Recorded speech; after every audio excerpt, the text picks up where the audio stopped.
Yeah, I look forward to talking to you too. Yeah. Yeah. So what do you like to study, Crystal?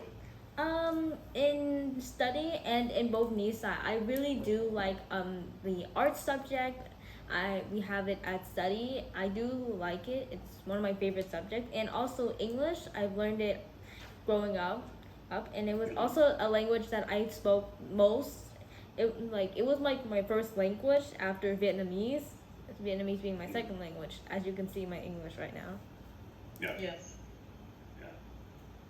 So Tell us when you're how your English is so good. Oh, thank you. How did it come that you speak English so well? Do you live in Vietnam? Actually, it's like a thing I've learned when I was like a young like when I was young. I've like watched some YouTube videos in English, and then it just like starts processing through my mind, and then I just started like speaking through it, and then it just comes to now where I'm learning it every single day as a first language, and it's the language I learn in too. Yeah, you sound like a native speaker. You are a native speaker. Yeah, I Yeah, technically am. yeah, that's great. What do you like to do for your free time? I mainly like to draw sometimes.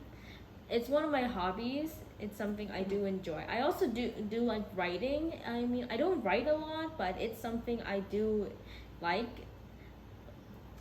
It's something I would like to do, as like sometimes there are like a lot of things that I want to like express, but I don't know where to express. So like I just like maybe like go to ChatGPT or like go for my notes, and like I just explain what I'm writing about and what I'm thinking about, so it could like be off my mind so that I can focus on other things too. As like I find it as something that keeps on like having like a huge thought in my mind, and I don't know why it's still there. So I often just like write it down so I can like keep it in there so that I won't be in my mind forever, but I would still have it with me so I can still express it. Mhm. That's perfect, so that you can express yourself and then use your brain for other things. Yeah, that is true. So you're thinking of coming to the United States for school. Can you tell us a little bit about why? Well, it's been a place I've always wanted to go. At first, the only reason why I wanted to go there was because of my best friend. She lived in the United States. We don't talk as much as before, but after I joined study, I found more reasons to go to the United States. Well, number one, that my major I want to do is like arts, like either storytelling or art itself, and I've seen that the United States also have a great art major, so I want to go there because I hear that it has good opportunities. Mhm. Yes, and our art program is really extensive. You would be able to practice your writing, your creative writing, your professional writing, and you would be able to do a lot of arts here. Um, at the same time, you would be doing a lot of rigorous academic activities as well. So we have a nice balance. Yeah, I see that. I've heard that. Yeah, and it's nice where we are located. We are fairly close to New York City, and so there's several of our students each year when they graduate, they go on to art programs either in New York City or Boston. But we during the school year we take many trips down to the art museums, the modern art and metropolitan museums, and so it's nice to be able to connect with those programs. Great. How do you feel, Crystal, about living in a dormitory?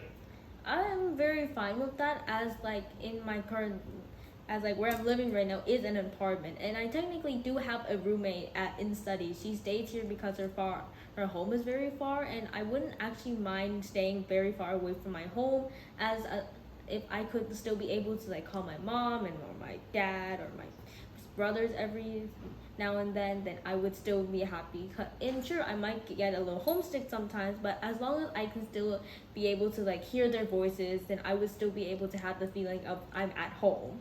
But also, so I am ready to adjust to live in a new place that I can also call my home. Yes, Mhm. yes, it's very important to keep those contacts with home. And you're right, there could be some homesickness from time to time, That will kind of come in waves. But it's good now with the technology that you can be in touch with your family, your brothers, people at home, so that you can keep that contact and still enjoy the time that you're here at Oakwood. It's a wonderful experience to have an international education. Yeah, thank you so much, Ms. Annie and Mr. Chad, yeah, for sharing Crystal with the insights from school. Yeah, thank you, Crystal. You did a great job. Yeah, yeah, she's actually one of our youngest students. Yeah, and hopefully, like you get one day, you can get like experience Oakwood Friends School, like maybe summer camp, maybe yeah, or even like boarding school. Yeah. So thank you, Crystal. You can get back to the main hall right now. Yeah, I think so this is our last students. Okay, all right, Crystal, thank you so much. We Thank really, you. really enjoyed speaking with Thank you. you. See you next time.